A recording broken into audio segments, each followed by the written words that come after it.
Okay, so this is section 10.4, starting with example 3.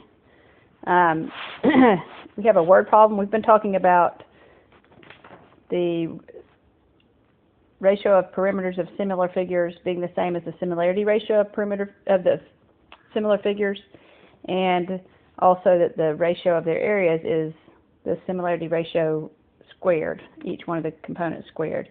So example 3 is a real-life example of how we might use something like this.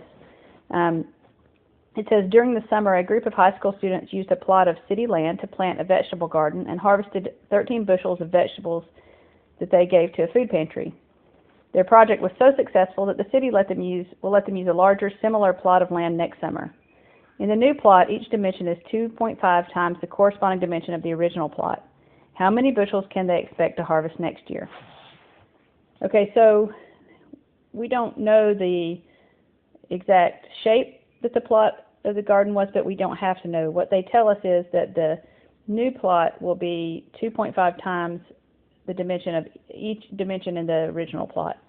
So our similarity ratio would be 2.5 to 1.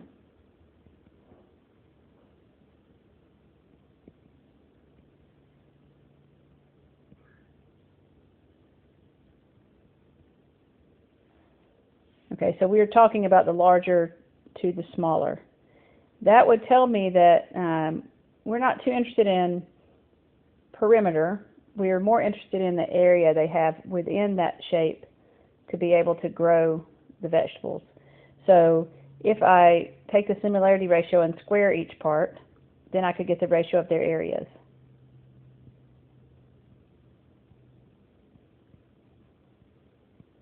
So I'll just be squaring 2.5 and squaring 1. That's going to give me 6.25, and 1 squared is still 1. So what this tells me is the area of the new garden is 6.25 times the area of the old garden. So now if I think about the fact that they got 13 bushels of vegetables from the original garden, that would make it would make sense to think that they would get 6.25 times that many bushels, because that's how much bigger their area is. So they would expect to get 6.25 times 13 bushels next year, which is going to end up being it's close to 81. So we're just kind of rounding to a whole number because we don't want parts of a bushel. And I'm going to make that say approximately. So they should expect to get around 81 bushels. That's if everything else goes just like it did this year. Okay, so quick check 3. I want y'all to pause and try this. It says the similarity ratio of two similar pieces of window glass is 3 to 5. If the smaller piece costs $2.50, what should be the cost of the larger piece? So pause and try this and come back and see if you got it correct.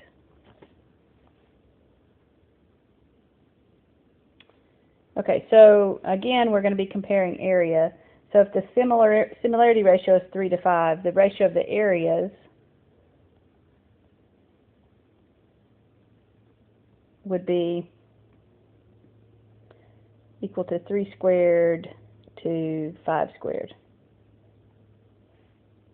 All right, so that's going to be 9 to 25. Now the smaller piece costs $2.50, and they're asking us what should be the cost of the larger piece. So what I can do is just set up a proportion. I can say, well, the ratio of the area is 9 to 25.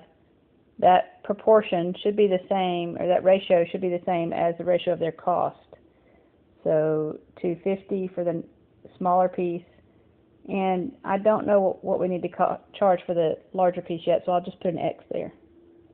And then I can solve by cross multiplying. So 9 times X equals 25 times 250.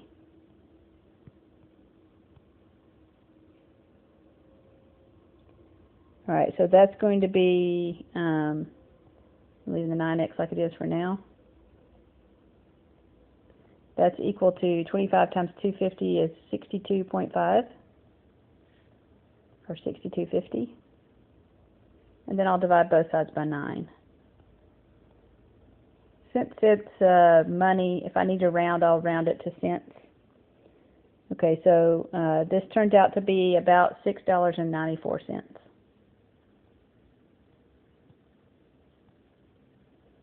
That's how much we should charge for the larger piece.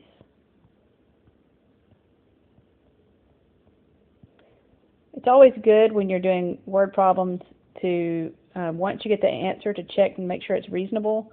And so it is reasonable that this should be more than the smaller piece. If we had gotten a number that was less than the smaller piece, we would know we probably made a mistake somewhere along the way. So just kind of check that as you're working word problems and make sure your answer is reasonable and makes sense. Okay, now to example 4. The areas of two similar triangles are 50 square centimeters and 98 square centimeters.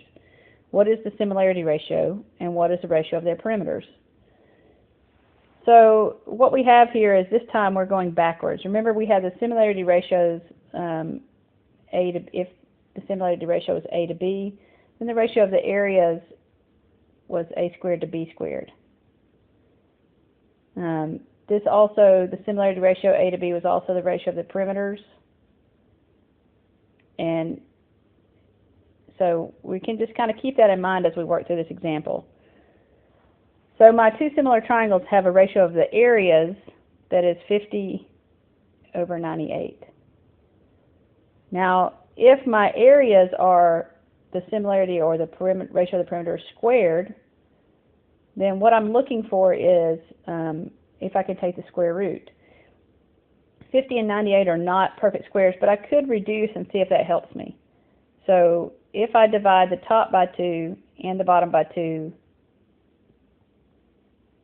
that would give me 25 on top and 49 on the bottom. Now both of these are perfect squares, so that does help me.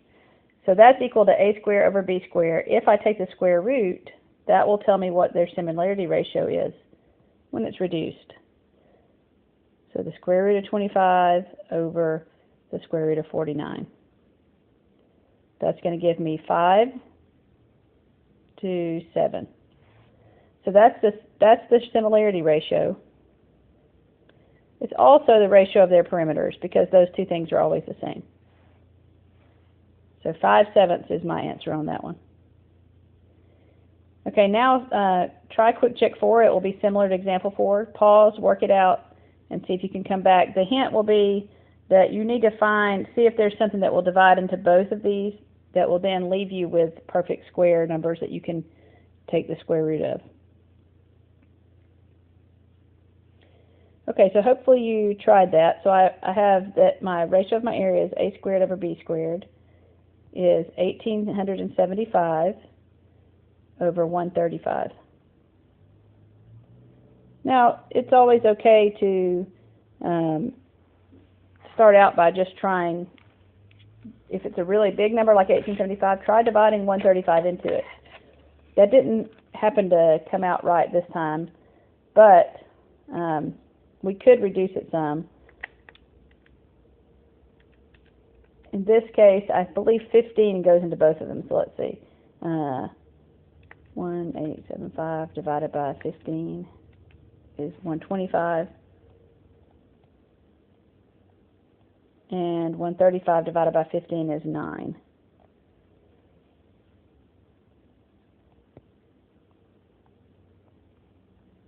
So I'm just putting down what I did to get that. Alright, so 125 is still not a perfect square, but there's not much more I can do with it. So I just may end up with something that doesn't look as pretty as the one above. So if I try to take the square root of both of these, in the denominator, the square root of 9 does have a square root. It's a perfect square, so that was going to be 3. On top, I'm going to think of this as the square root of 25 times the square root of 5, because 25 times 5 is 125.